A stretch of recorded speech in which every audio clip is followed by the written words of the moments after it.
하나님 말씀 보겠습니다. 하나님 말씀 마가복음 4장 21절로 34절까지 말씀입니다. 마가복음 4장 21절로 34절까지 말씀. 자, 다 찾은 줄 알고 말씀 봉독해 올리겠습니다. 또 그들에게 이르시되 사람이 등불을 가져오는 것은 말 아래나 평상 아래 두려함이냐 등경 위에 두려함이 아니냐. 드러내려 하지 않고는 숨긴 것이 없고 나타내려 하지 않고는 감추인 것이 없느니라. 들을 귀 있는 자는 들으라. 또 이르시되 너희가 무엇을 듣는가 스스로 삼가라. 너희의 헤아리는 그 헤아림으로 너희가 헤아림을 받을 것이며 더 받으리니 있는 자는 받을 것이요 없는 자는 그 있는 것까지도 빼앗기리라. 또 이르시되 하나님의 나라는 사람이 씨를 땅에 뿌림과 같으니 그가 밤낮 자고 깨고 하는 중에 씨가 나서 자라되 어떻게 그리 되는지를 알지 못하느니라. 땅이 스스로 열매를 맺되 처음에는 싹이요 다음에는 이삭이요 그 다음에는 이삭의 충실한 곡식이라. 열매가 익으면 곧 낫을 대나니 이는 추수 때가 이르렀음이라. 또 이르시되 우리가 하나님의 나라를 어떻게 비교하며 또 무슨 비유로 나타낼까? 겨자씨 한 알과 같으니 땅에 심길 때에는 땅 위에 모든 씨보다 작은 것이로되 심긴 후에는 자라서 모든 풀보다 커지며 큰 가지를 내나니 공중의 새들이 그 그늘에 깃들일 만큼 되느니라. 예수께서 이러한 많은 비유로 그들이 알아들을 수 있는 대로 말씀을 가르치시되 비유가 아니면 말씀하지 아니하시고 다만 혼자 계실 때에 그 제자들에게 모든 것을 해석하시더라. 아멘. 할렐루야. 오늘 거룩한 주일, 무엇보다도 맥주감사 주일에 이렇게 여러분들 주님 앞에 나오신 여러분을 환영하고 축복합니다. 네, 맥주감사 주일은 우리가 요즘에는 이제 보리추수를 안 하잖아요. 원래 보리추수를 기념하는 절기입니다.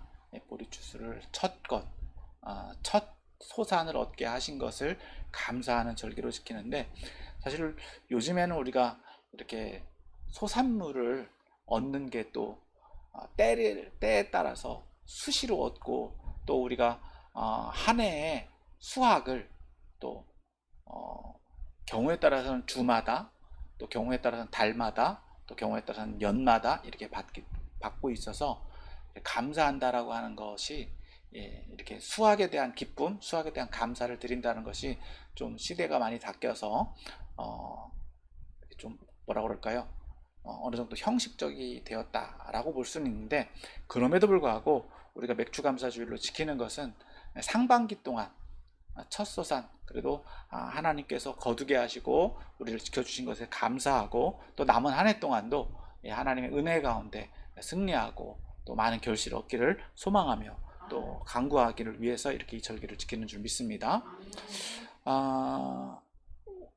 우리가 맥주감사주일로 지키고 있지만 오늘 말씀이 또 이제 씨앗에 대한 것, 추수와 결실에 대한 말씀이 또 공교롭게도 맞아서 우리는 계속해서 마가복음의 말씀을 또 봅니다. 자, 오늘 본문은 이제 21절부터 34절까지의 말씀을 봤는데, 21절부터 34절의 말씀도 하나님 나라에 대한 비유입니다. 하나님 나라를 예수님께서 어떻게 설명하시는가, 무엇으로 설명해 주시는가 라고 하는 것을 우리는 볼 수 있는데, 이 단락은, 이 문맥은 먼저 1절부터 34절까지가 한 단락입니다. 우리가 지난주에 봤던 본문의 후반부에 해당한다라고 볼 수 있죠. 그래서 오늘 본문은 그 가운데 이제 두 번째 부분과 세 번째 부분에 해당한다고 볼 수 있습니다. 그래서 21절부터 25절에서는 말씀을 증거하시는 목적, 이유, 그것을 숨김과 드러냄이라는 비유로 말씀해 주고 계시고, 또 26절부터 32절은 하나님 나라에 대한 또 다른 비유인 씨앗의 비유를 들어서 말씀해 주고 있고, 또 34절부터 34절에는 이제 후일담, 제자들과의 관계를 어떻게 해가고 계신가 라는 것을 요약해서 정리해 주고 있습니다. 자, 그래서 오늘 본문은 예수님의 하나님 나라에 대한 비유, 그 비유에 대한 말씀이라고 볼 수 있습니다. 자, 이제 본문의 의미를 또 본문의 내용을 살펴보고 그 의미가 무엇인지 또 같이 살펴보고 저와 여러분들에게 적용함으로 함께 은혜를 나누기를 소망합니다. 자, 먼저 21절부터 25절까지 말씀을 봅니다. 자, 21절부터 25절. 자, 21절부터 25절은 앞서 21절부터 20절까지 또 26절부터 32절에 나오는 이 비유의 중간에 위치하고 있습니다. 그러니까 이 양쪽의 씨앗 비유 가운데 위치하고 있어요. 그러면서 이 말씀을 해주고 있는데, 그럼 이 말씀이 하고자 하는 이야기는 무엇이냐? 앞서 말씀드린 대로 이 부분은 두 부분입니다. 21절부터 22절, 또 23절부터 25절까지입니다. 이것을 한 문맥으로 볼 수도 있고 나눠서 볼 수도 있는데, 우리는 이제까지 봤던 방식대로 본다면 한 문맥으로 볼 수 있고, 또 이 말씀이 가지고 있는 의미가 무엇인가 라는 것을 좀 더 깊이 살펴보도록 할 것입니다. 자, 21절부터 22절에는요 등불을 가져오는 것에 대해서 말씀해 주고 있습니다. 자, 21절 먼저 같이 봅니다. 시작. 또 그들에게 이르시되 사람이 등불을 가져오는 것은 말 아래에나 평상 아래에 두려 함이냐 등경 위에 두려 함이 아니냐. 그러니까 등불을 가지고 오는 것을 비유로 말씀해 주고 있죠. 일상적으로 우리가 등불을 들고 다니는 것, 그 이유가 뭐냐라고 하는 거예요. 그걸 반문하시는 건데, 여러분 말 그대로 오늘 본문에서 예수님이 말씀하시는 것처럼 등불을 들고 있는 목적이 뭐냐라는 겁니다. 말 그대로 비추기 위함이죠. 어두운 것을 밝히 비춘다는 의미가 있습니다. 그래서 22절에서 또 보면은 드러내려 하지 아니하고는 숨긴 것이 없고 나타내려 하지 아니하고는 감추인 것이 없다라고 말씀하시는데, 사실 이 본문은 굉장히 어려워요. 그 조금 더 21절부터 정리를 하고 이제 말씀을 드리는데, 자, 21절에서 보면 말 그대로 등불을 가져오는 것이 지금 예수님이 무엇을 비유로 말씀해 주시는 거냐, 그것을 봐야 되는 거죠. 자, 등불을 가져온다라고 하는 것은 예수님이 말씀을 가르치시는 것을 의미한다라고 볼 수 있습니다. 즉 하나님 나라에 대한 비유를 예수님이 계속해서 하나님 나라에 대해서 비유로 말씀해 주고 있는데, 즉 하나님 나라가 앞서는 무엇과 같다고 말씀했느냐? 감추인 것, 비밀과 같다라고 말씀해 주고 있죠. 그런데 그것을 지금 예수님은 설명해 주고 있어요. 가르쳐 주고 있어요. 그러니까 말 그대로 예수님은 하나님 나라가, 즉 감춰졌던 하나님 나라를 비추시는 목적은 바로 그것을 깨닫게 하기 위함이다. 밝게 드러내게 하기 위함이다. 많은 사람에게 알게 하기 위함이다. 라는 의미로 말씀하고 있다라고 볼 수 있습니다. 그래서 계속해서 22절에서는 드러내려 하지 않는 것, 드러내려 하지 않고는 숨긴 것이 없다. 그러니까 뭐냐면요, 숨겨져 있는 것은 어떻게 드러난다고요? 숨겨져 있으니까 드러내는 거예요. 드러내려고 하지 않기 때문에 숨겨져 있는 거죠. 반복입니다. 똑같은 의미예요. 똑같은 의미를 굳이 반복하고 있는 것은, 그것은 그렇다라는 겁니다. 그러니까 하지 않고는 숨긴 것이 없다. 그리고 나타내지 않고는 감추인 것이 없다. 이것을 역설적으로 본다면 예수님은 지금 드러내지 않냐라고 하는 것을 어떻게 하신다고요? 그러니까 거꾸로 숨겨진 것을 어떻게 하신다고요? 드러내고 하신다고 하고, 감추인 것을 어떻게 하신다고요? 나타내신다라고 말씀하고 있는 겁니다. 그러니까 이것은 지금 21절의 말씀에서 또 본다면 어떻게 하고 있는 거다? 평상 위에 두는 것, 밝히 비추는 것, 그리고 등경 위에 둬서 밝히 보이게 하는 것, 즉 감춰져 있는 것들을 나타내게 하려 합니다 라는 것입니다. 그러니까 다시 정리하면 예수님은 하나님 나라에 대해서 가르쳐 주시는 것, 하나님 나라를 증거하시는 것은 보여주기 위함, 즉 숨겨져 있는 것을 드러내게 하고 감추인 것을 나타내서 밝히 비추게 하기 위함이다 라는 것입니다. 그러니까 지금 자신은 등불을 비추는 것과 같다, 말씀을 가르치는 것은 등불을 비추는 것과 같다 라고 말씀하시면서, 자, 이것은 배경이고요. 무엇을 말씀하시고자 하느냐? 23절입니다. 이것이 핵심이라고 볼 수 있어요. 같이 읽습니다. 시작. 들을 귀 있는 자는 들으라. 앞에서도 계속해서 예수님 반복했어요. 들을 귀 있는 자는 들으라. 그러니까 이 본문에서 가장 중심에 위치하고 있는 이 말씀, 들을 끼는 자는 들으라. 즉 들을 귀를 가지고 들어야 된다라고 하는 거예요. 예수님이 밝히 비춰주고 있기 때문에 어떻게 해야 된다고요? 깨달으라, 들으라, 경청하라 라는 겁니다. 자, 이러한 명령이 있고, 그런데 여기에 주의사항이 따라 붙습니다. 24절, 25절이죠. 같이 읽습니다. 시작. 또 이르시되 너희가 무엇을 듣는가 스스로 삼가라. 너희 헤아리는 그 헤아림으로 너희가 헤아림을 받을 것이며 더 받으리니 있는 자는 받을 것이요 없는 자는 그 있는 것까지도 빼앗기리라. 자, 여기서 24절에서 먼저 전제하고 주의사항으로 주시는 말씀은 바로 스스로 삼가라는 거예요. 그러니까 주의해서 들으라는 겁니다. 듣기는 듣는데 어떻게 하라고요? 주의해서 들으라. 삼가해서 들으라. 다 듣는 게 아니라는 거예요. 너희가 듣는 게 무엇인지를 알아야 된다는 거예요. 그런데 그것을 그렇게 주의해서 들어야 되는, 삼가해서 들어야 되는 그 이유는 뒤에 나오죠. 너희의 헤아리는 그 헤아림. 즉 헤아린다라고 하는 것은 말 그대로 숫자를 세는 거고, 어떤 그 판단이나 비평이나 결과 혹은 심판, 그것을 의미한다라고 볼 수 있어요. 어원적으로 본다면. 그런데 우리가 어떤 말을 듣고 그것을 평가하고 비평하고 분별하잖아요. 그것이 어떻게 된다는 거예요? 그 결과물이 다른 사람에게, 나에게 온다는 거예요. 그 평가한 기준이 나를 평가하는 기준이 된다. 나를 평가하는 기준. 그러니까 너희가 헤아림을 받는다라고 말씀하고 있는 거예요.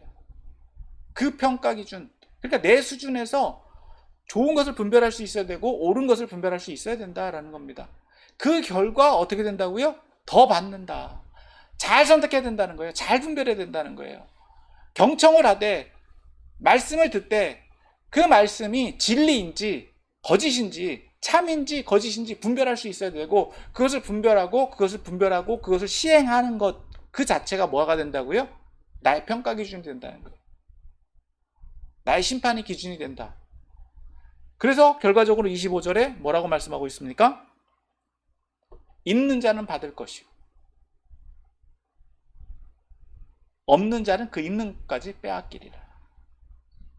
사실 성경이 좀 예수님의 가르치면은요, 이 단락이 계속 반복돼요. 있는 자는 더 되고 없는 자는 어떻게 된다고요? 있는 것까지 빼앗긴다. 예, 굉장히 좀 편협해 보이기조차 하는데 굉장히 과격하고 공격적인 말씀이죠. 그러니까 잘하라는 말씀이에요. 예, 왜냐하면 풍성한 사람은요, 더 받으니까 어떻게 돼요? 더 풍성해지고, 잘못된 평가를 잘못된 기준으로 한 사람은, 잘못된 평가를 내린 사람은 사실 있는 것까지도 빼앗기는 결과를 나타내는 거예요. 본전도 못 찾는 거죠. 그것을 신랄하게 말씀해주고 있다는 것입니다.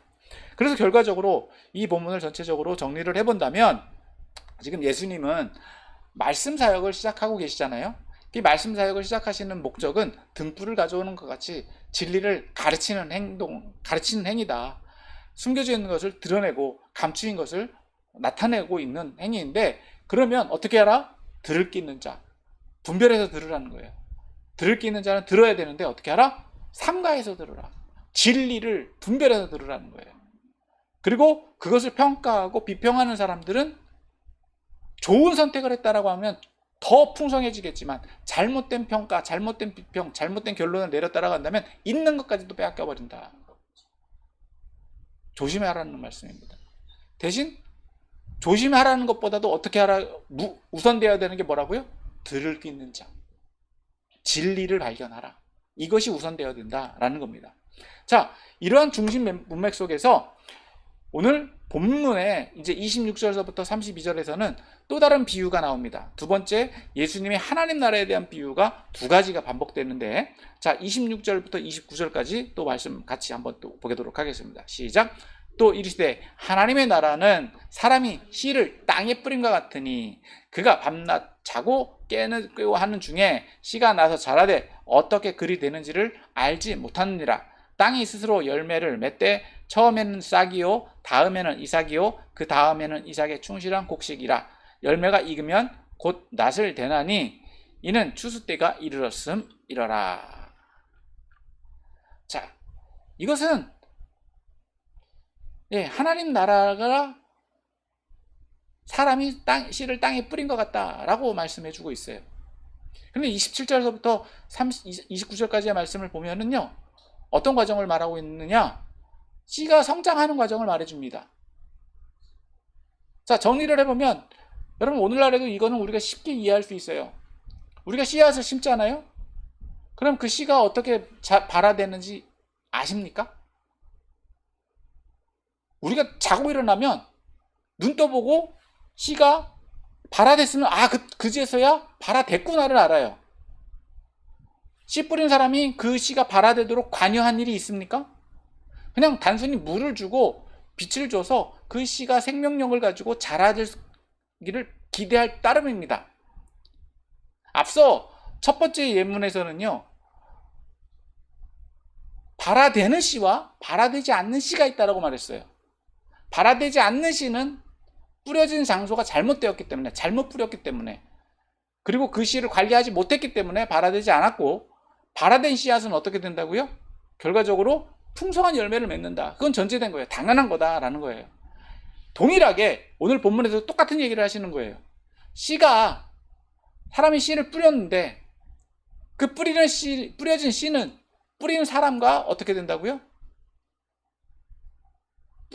씨를 뿌리는 사람의 어떤 의도나 뿌릴 씨의 관계함이 없이 그 씨 자체가 생명력을 가지고 자란다는 거예요. 스스로 열매를 맺어요. 그 과정을 설명해 주고 있는 겁니다. 즉 생명력, 성장력을 얘기해 준다라고 하는 거예요. 마치 그 씨를 뿌린 사람이 그 씨를 어떻게든 신경을 쓰고 관리를 잘해서 이 씨가 막 자라는 것처럼 보여집니다. 물론 거름도 주고 솎아도 주면 더 풍성하게 잘 자라죠. 그런데 본래 그 씨앗에는 무엇이 있기 때문에? 생명력이 있기 때문에 스스로 자란다는 거예요. 뿌린 사람은 거기까지예요. 단순히 그 씨를 관리만 해줄 따름이지 그 씨 자체가 생명력이 있어서 자라는 거예요. 그러니까 27절에 이렇게 말씀하고 있는 겁니다. 그가 밤낮 자고 깨고 하는 중에 씨가 나서 자라되 어떻게 그리 되는지를 알지 못하느니라. 그냥 단순히 현상만 보고 잘 크고 있구나 라는 걸 본다라는 거예요. 그 과정을 이제 28절에서 말해주고 있는데 땅이 스스로 열매를 맺되 처음에는 싹이요 다음에는 이삭이요 그 다음에는 이삭의 충실한 곡식이니라. 우리가 이해하는 바잖아요. 그리고 결과로 어떻게 된다고요? 29절 열매가 익으면 곧 낫을 대나니 이는 추수 때가 이르렀습니다. 이건 당연한 결과예요. 그러니까 씨 뿌리는 사람은 무엇을 한다고요? 씨를 뿌리고 거둔다. 그러니까 씨 자체는 무엇을 가지고 있다? 생명력을 가지고 있다. 스스로 자란다. 그러니까 하나님 나라는 씨를 땅에 뿌린 것 같다라고 말씀하고 있어요. 그러니까 하나님 나라가 씨앗과 같다라고 한다면 그 하나님 나라가 뿌려진 곳에는 그 하나님 나라가 스스로 성장한다는 겁니다. 사람들이 이렇게 막 관여하고 성장하게 하려고 해도 그걸 알 수가 없어요. 언제 나고 자라는지 몰라요.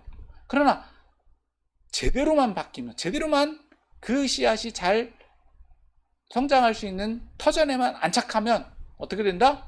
앞선 비유와 연결하면 30배, 60배, 100배의 결실을 맺는다. 그리고 열매 맺으면 낫을 베면 그만이다라고 하는 거예요. 자, 두 번째 30절부터 32절 말씀을 또 봅니다. 시작. 또 이르시되 우리가 하나님의 나라를 어떻게 비교하며 또 무슨 비유로 나타낼까? 겨자씨 하나가 같으니 땅에 심길 때에는 땅 위에 모든 씨보다 작은 곳이로되 심긴 후에는 자라서 모든 풀보다 커지며 큰 가지를 내나니 공중의 새들이 그 그늘에 깃들일 만큼 되느니라. 우리가 잘 아는 말씀이죠. 겨자씨 하나과 같은. 다른 복음에서는 이것을 믿음과 연결을 했는데 오늘 본문에서는 그것이 무엇에 연결되어 있습니까? 하나님 나라와 같다라고 하는 거예요. 하나님 나라가 처음에는 겨자씨 하나과 같이 작다라고 하는 거예요. 눈에 보이지도 않는. 하지만 그 씨앗이 심겨지기만 하면 어떻게 된다고요?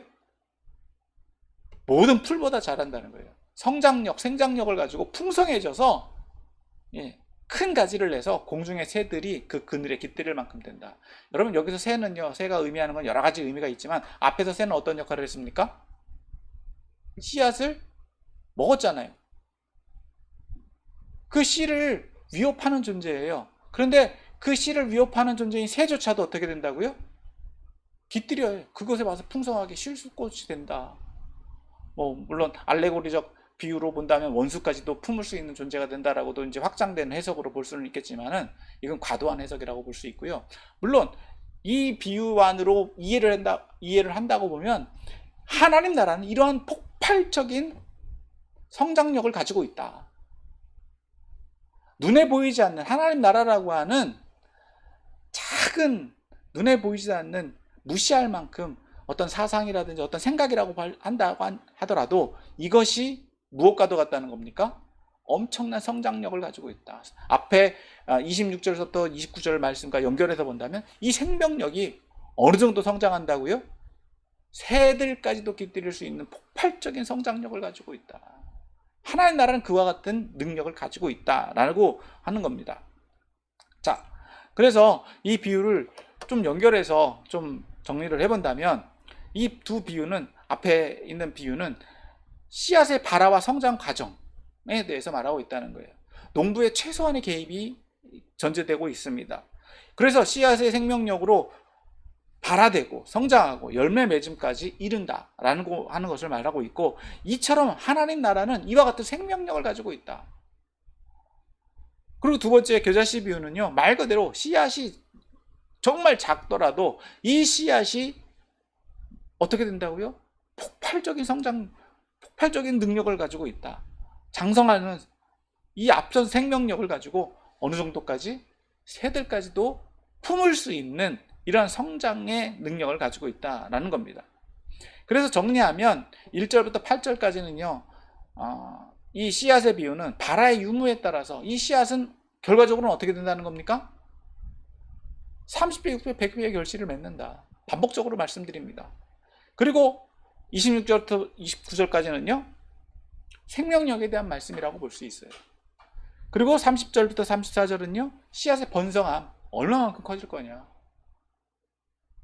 그런 풍성한 강성함이 이 하나님 나라가 이와 같다라고 하는 거예요. 자, 그리고 결과적으로 33절부터 34절 말씀을 또 봅니다. 같이 읽습니다. 시작. 예수께서 이러한 많은 비유로 그들이 알아들을 수 있는 대로 말씀을 가르치시되 비유가 아니면 말씀하지 아니하시고 다만 혼자 계실 때에 그 제자들에게 모든 것을 해석하시더라. 자, 33절과 34절은요, 1절부터 32절까지의 모든 상황들을 정리하고 있습니다. 33절에서 예수님이 어떻게 가르치셨다? 비유로 가르치셨다. 그런데 사람들이 그 말씀을 그냥 이야기로만 들었다? 아니죠. 알아들을 수 있는 사람들은 알아들었다는 거예요. 귀가 있는 사람들, 들을 귀 있는 사람들은 들었다라고 하는 거예요. 그리고 예수님은 계속해서 어떻게 말씀하신다고요? 이 수수께끼처럼 예수님은 비유로 말씀하셨다. 모든 것을. 그런데 그럼에도 불구하고 그것을 이해하지 못하거나 더 깊이 알고자 하는 사람들, 그런 사람들은 앞에 본문에서 봤듯이 예수님께서 찾아와서 물었다라고 한다면 예수님은 가르쳐 주셨고, 특별히 누구에게는? 제자들에게는 해석해 주셨다. 알려주셨다. 그것이 어떤 의미인지. 그러니까 여기서는 34절에서 보면 좀 우리가 한 가지 전제를 해야 되는 게 있습니다. 제자들이 예수님의 말씀을 이해하지 못했다라고도 볼 수도 있고요. 앞에 이제 본문에서 보는 것처럼. 두 번째로는 뭐냐? 더 알고자 하는, 알았지만 이것을 확실하게 더 깨닫기 위한 예수님에게 질문하는 의미로도 볼 수 있다라는 겁니다. 결과적으로는 예수님은 제자들에게 말씀을 가르치고 계시다.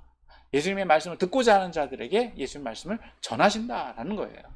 그래서 지금 이 본문에서 우리가 정리하고 넘어가야 되고, 핵심적으로 우리가 잘 알아야 되는 것은, 예수님은 지금 무엇을 하신다? 말씀 사역을 하고 계시다. 그리고 그 말씀을 비유로 말씀하시고 그 비유는 어렵지 않다는 거예요. 그럼에도 불구하고 이해하지 못하면 예수께 물어야 된다. 자, 이와 같은 내용들을 오늘 저와 여러분들에게 또 동일하게 적용해 보기를 원합니다. 자, 첫 번째, 오늘 21절에서 25절에서 말하고 있는 것처럼 들을 게 있는 자가 있느냐는 거예요. 우리는 무엇을 듣고 있느냐는 겁니다. 앞에서 예수님은 등불을 가져오시는 것이, 예수님이 등불을 가져오는 사람의 비유를 말씀하시는 것처럼 자신이 하나님 나라를 감춰져 있던 것, 숨겨져 있던 것을 나타내시고 드러내신다라고 말씀하고 있어요.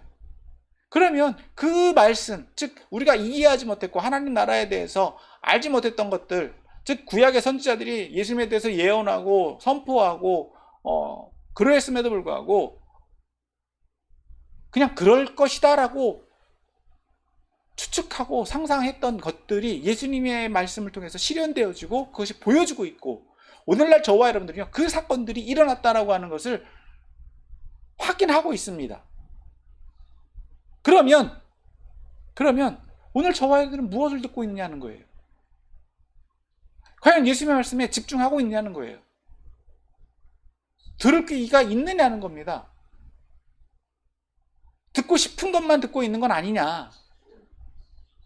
아무리 외치고 아무리 소리를 진리가 선포되어져도요, 들으려고 하지 않고 들을 자세가 되어 있지 않으면요 안 들립니다. 듣지 못합니다. 예수님의 말씀이 선포되지 않아서, 즉 호세아 선지자나 아모스 선지자가 예언한 것처럼, 이사야 선지자도 예언한 것처럼 말씀이 없는 기갈이 아닙니다. 말씀이 선포되어지고 있잖아요. 말씀이 오늘날은 여러분 조금 이따도 말씀드리겠지만 정보가 포화 상태로 넘쳐나는 시대입니다.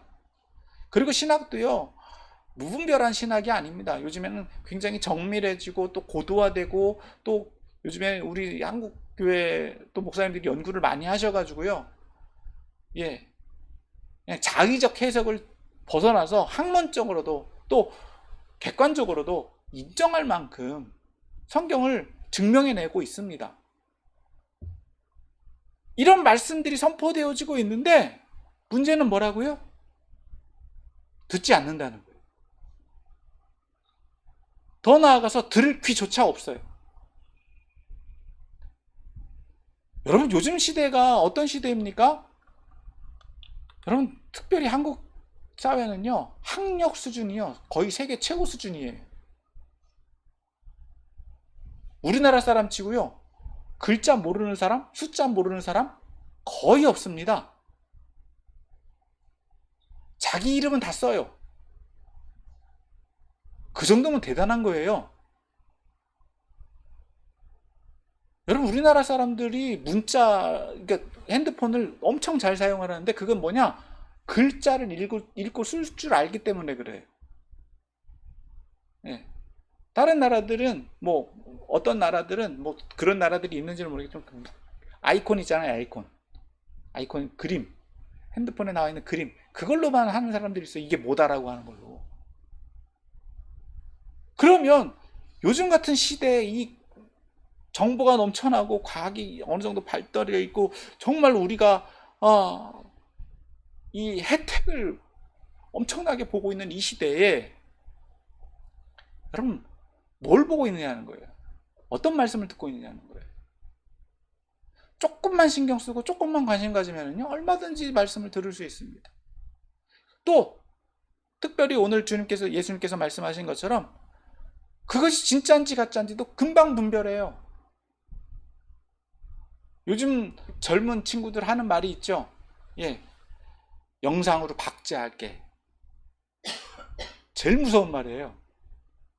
비디오로 찍는다는 거, 옛날에는 사진으로 찍었는데 사진은 단편이니까 잘 모르잖아요. 근데 영상으로 쫙 찍어버리면은 앞뒤 문맥 상관할 거 없어요. 굳이 말하지 않아도 돼요. 그 사람이 어떤 의도, 어떤 맥락으로 얘기하는지 다 찍어버려요. 비디오로.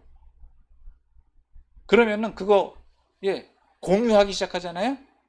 안 지워집니다. 엄청난 시대예요. 무서운 시대예요. 그래서 거짓말도 못하고요. 딴소리도 못해요. 이런 시대를 우리가 살고 있단 말이에요.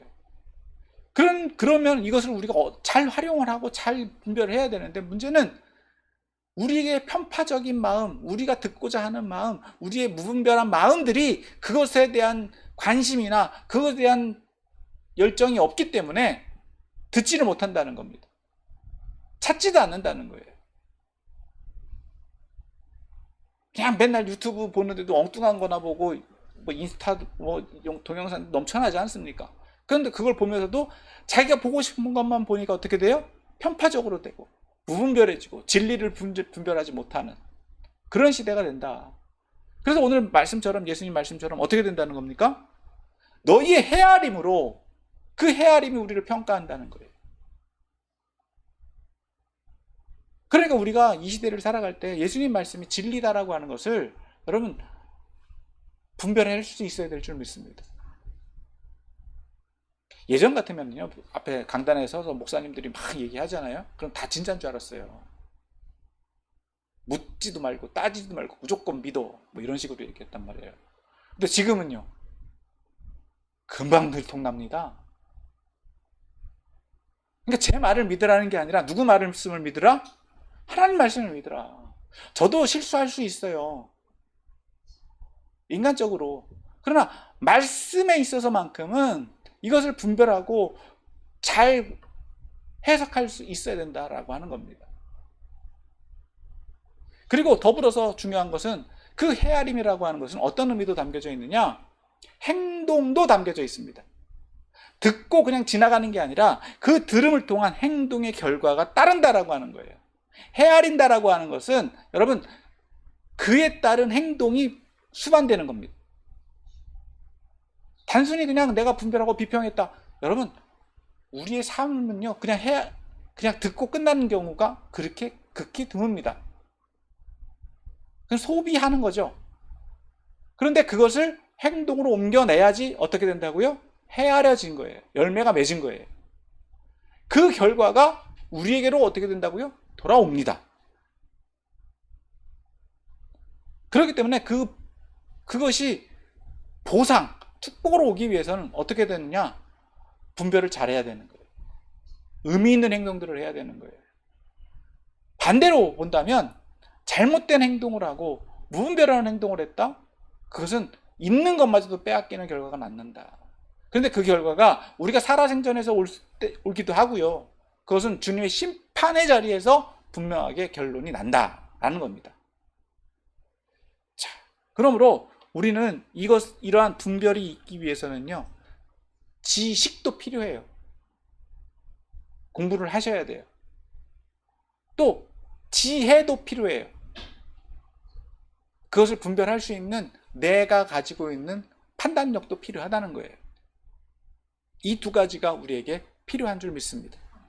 자, 두 번째, 씨앗의 비유를 우리에게 적용하기를 원합니다. 앞서 이미 또 정리를 했지만 예수님은 지금 하나님 나라에 대해서 말씀해 주고 있잖아요.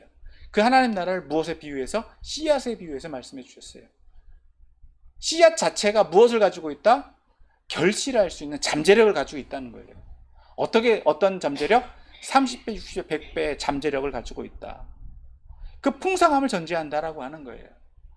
오늘 본문에서 말하고 있는 것처럼 씨앗 자체가 뿌리는 사람 때문에 그런 풍성함을 가지고 있는 것이 아니라 씨앗 자체가 무엇을 가지고 있기 때문에? 생명력을 가지고 있기 때문에 뿌려지기만 하면 뿌리는 사람과는 상관없이 어떻게 한다? 자란다는 거예요. 그러니까 무엇을 해야 된다? 뿌리라는 거예요. 뿌려라. 정리해보면 앞에서 말하고 있는 것처럼 그 씨앗들이 여러분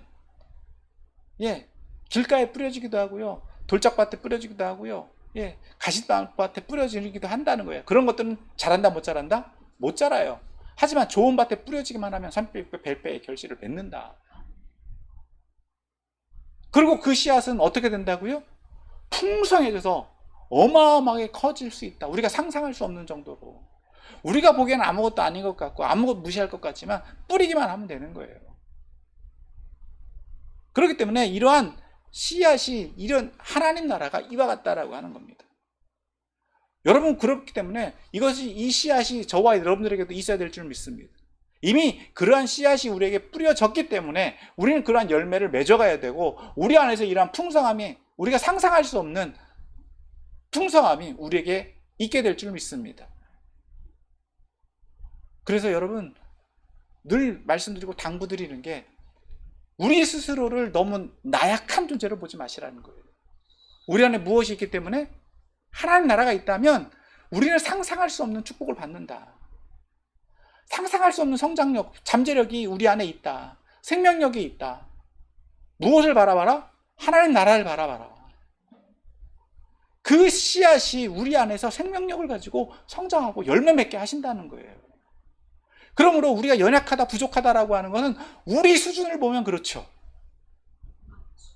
우리 수준을 보면, 나 자신을 보면 처참할 정도로, 비참할 정도로 연약하고 나약하지 않습니까? 그런데 우리가 품고 있는 게 뭐라고요? 하나님 나라라고 하는 강대한 씨앗이 있다라고 하는 거예요. 물론 그것이 세상 사람들이 볼 때, 어떤 경우에 우리가 볼 때도 아무것도 아닌 것처럼 보여질 수 있어요. 하지만 그 안에는요, 하나님 나라가 포함되어 있는 그 씨앗이 우리 안에 있기만 하면 어떻게 된다? 열매를 맺게 된다는 거예요. 열매 안 맺는 것이 문제다라고 하는 거예요. 열매 안 맺게 되면 돌아봐야 되는 거예요. 그 씨앗이 어디 뿌려져 있는지. 그 씨앗은 성장할 수밖에 없어요. 그러니까 여러분, 기대하십시오. 여러분 삶에 하나님 나라가 있다라고 하는 것을 기대하시길 바랍니다. 여러분들을 통해서 그런 하나님 나라의 열매가 맺어질 것을 기대하시길 바랍니다. 여러분들의 씨앗을 뺏어갔던 공중의 새들도 품을 수 있는, 원수와 같은 저 사람들, 마귀와 같은 존재들도 우리를 넘보지 못할 것을 기대하시길 바랍니다. 물론 그 과정은요, 쉽지 않습니다. 물론 그 과정, 씨가 자라고 열매가 맺어지고 그 과정은요, 쉽지 않아요. 하지만 그럼에도 불구하고 그런 생명력, 잠재력, 그런 폭발적인 잠재력이 우리 안에 있다. 우리 안에 심겨주셨다. 그것을 기대하시길 바랍니다. 그리고 더불어서 33절, 34절을 예수님이 우리에게 이렇게 말씀해 주시죠. 알아들을 수 있는 대로. 어려운 말씀을 하시는 게 아니에요. 우리가 계속해서 마태복음, 이 복음서를 계속해서 보고 있잖아요. 비유로 말씀하셨고, 또 2000년 전이라고 하는 문화적인 간격이 있기 때문에 그 시대를 잘 모르기 때문에 조금 어렵게 들어줄 수 있고, 그 또 비유의 말씀들, 상징적인 말씀들이 있어서 잘 이해하기 어려울 수도 있습니다. 그런데 앞서 말씀드린 것처럼 그래도 우리는 한글로 그 성경을 보잖아요. 조금 말이 어려워도 무슨 소리인지는 알잖아요. 그리고 부족하지만 제가 말씀을 또 선포를 하잖아요. 그리고 더 부족하면, 더 제 말씀이 이해가 안 되면 사전 찾아보면 돼요. 인터넷 찾아보면 돼요. 얼마나 좋은 시대를 살고 있습니까? 알아들을 수 있는 말씀으로 우리가 말씀을 듣는다라는 거 하는 거. 예수님도 비유로 말씀하셨지만 여러분, 알아들을 수 있는 게 얼마나 감사한 건지 몰라요. 네. 제가 영어로 설교를 한다고 생각을 해보세요. 네. 어쩔 수 없이 나오셨지만은, 네. 외국인들은 좋아하겠죠? 우리 성도들은, 영어 공부를 또 해야 되나? 아니면 저 목사님 왜 저러시나? 그러실 거란 말이에요. 그래서 우리끼리 이렇게 말씀에 소통함이 있다라고 하는 게 얼마나 감사한 일입니까? 그리고 주님께서 오늘 또 제자들에게 말씀하셨던 것처럼 제자들에게 모든 것을 해석하시더라. 특별하게 가르쳐 주셨다라고 하는 거예요. 특별하게. 우리가 아직은 못하고 있지만 우리가 조금 더 시간이 되고 기회가 되면 성경 공부도 할 거예요. 해야 돼요. 제가 여러분들한테 신학을 하라는 말씀은 못 드려요. 신학까지는요, 여러분들 관심이 있고 깊이가 있고 더 공부를 하시려면 하셔도 돼요. 네. 그런데 시험 들지는 마세요. 무슨 얘기냐? 공부가 너무 힘들거든. 공부가 재밌어야 되는데 힘들면 시험 들어요. 그러니까 성경 공부는 재밌어요. 하나님 말씀 우리가 이해하고 깨달았고, 물론 고도의 학문과 지식도 필요합니다. 예, 하나님 나라에 대한 바른 분별력을 가지기 위해서는.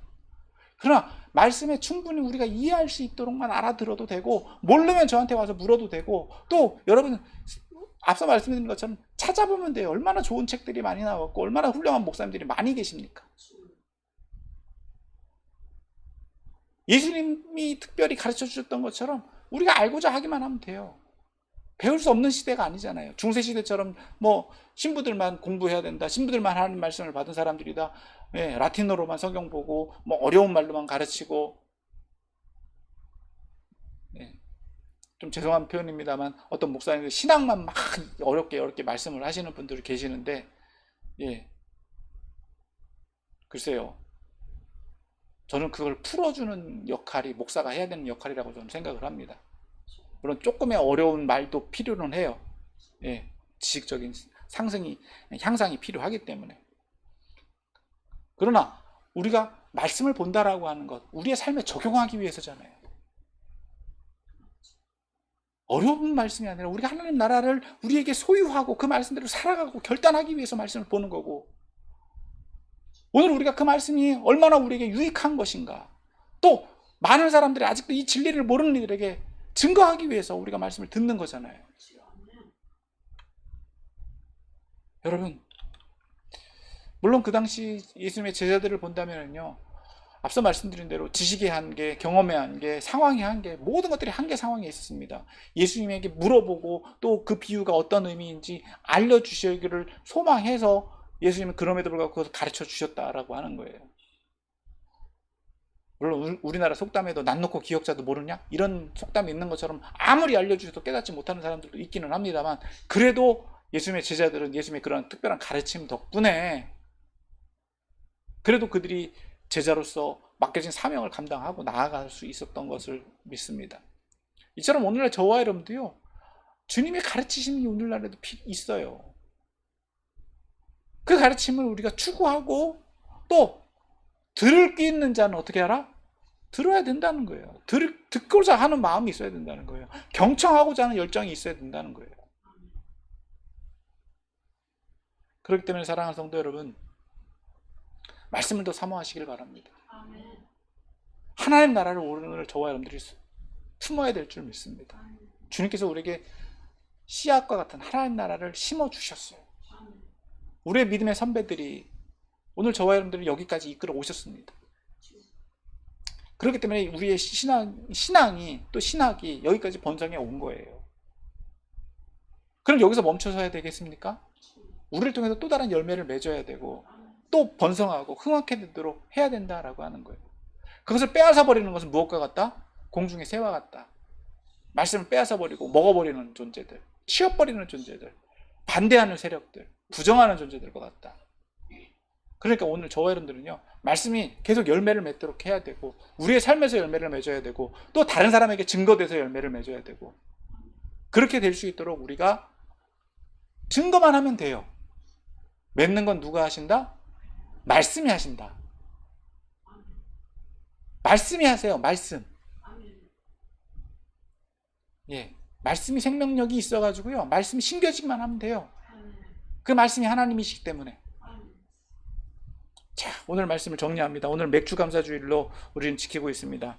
앞서 말씀드린 것처럼 맥주감사주일은 보일을 거두게 하신 첫 열매를 하나님께 감사하는 절기입니다.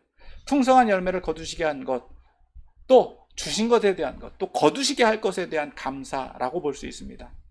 앞서 말씀드린 대로 오늘 우리는 산업사회를 살고 있기 때문에 이 추수와 결실이라는 과정이 우리에게는 익숙하지가 않습니다. 하지만 그럼에도 불구하고 우리에게 주신 열매들, 우리가 거두게 하신 것들이 얼마나 감사한 것인가라고 하는 이 감사의 마음만큼은 잊어서는 안 될 줄 믿습니다. 이러한 절기 가운데 오늘 본문에서 하나님 나라를 씨앗에 비유해서 말씀해 주셨습니다. 이처럼 하나님 나라를 품은 우리들 또한 그 생명력을 가지고 그 풍성한 열매를 맺어가야 될 줄 믿습니다. 그 열매는 30배, 60배, 100배의 결실을 맺을 수 있는 잠재력을 가지고 있고, 그 말씀은 스스로 성장하고, 그 말씀은 풍성한 생명력을 가지고 자생하고 성장하게 됩니다. 그렇기 때문에 제한을 두지 마시고 그 말씀이 역사할 수 있도록 우리는 들을 귀를 열고 들어야 될 줄 믿습니다. 그리고 그것을 잘 분별하고 잘 전하고 증거할 수 있어야 될 줄 믿습니다. 그래서 그 풍성한 열매를 통해서 더 하나님 나라가 확장되어지고 번성케 되는 역할을 감당하는 저와 여러분들이 다 되고, 또 몸된 교회 또한 그 말씀의 씨앗이 되어서 하나님 나라와 같이 이 하나님 나라가, 작은 하나님 나라가 더 성장하고 번성하고 흥하게 될 것을 기대하고 기도하는 저와 여러분들이 다 되시기를 예수님의 이름으로 축원합니다.